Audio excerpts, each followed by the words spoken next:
দর্শক আছি ঢাকা নয়া বাজারে। এখানে এক ব্যবসায়ী ভাই খুব সুন্দরভাবে সারি সারি ভাবে ইলিশ মাছ সাজাইতে আছে। ভাই সব কি বিক্রি করছেন নাকি?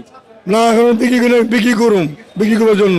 আমি তো ভাবছি আপনি বিক্রি করছেন জন্য সাজাইতে আছেন সারি সারি না ভাবে। না, বেচার লেগে হাজির আছি। আচ্ছা এগুলো কোথায়কার? এটা অরিজিনাল পদ্মার মাছ। অরিজিনাল পদ্মার মাছ। সবাই খালি পদ্মার মাছে বলেন। না, আজকে পদ্মার মাছ শিওর। এখনো বরফ লাগাই নাই, টাটকা মাছ।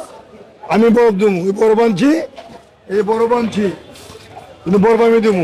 আচ্ছা আচ্ছা, এক একটার ওয়েট কেমন হবে? এক কেউ 1 কেজি। আচ্ছা দুইটা একটু হাতে নেন তো, সুন্দর করে দেখেন আমাদেরকে। এক একটা 1 কেজির উপরে নাকি? হ্যাঁ 1 কেজি উপরে।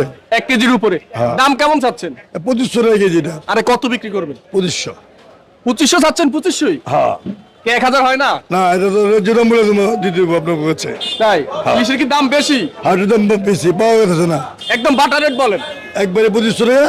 ইলিশ মাছ নদীতে খুব কম, পাওয়া যাচ্ছে না। হ্যাঁ, এই জন্য দাম বেশি।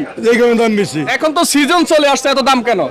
এখন মাছ ধরা খাইতে না, সামনে হয়তো ধরা খাইবো। সামনে কি 1000 টাকা পাবো এই ইলিশ? যদি আমদানি হয় পাওয়া যেতে পারে, বলা যায় না। বলা যায় না।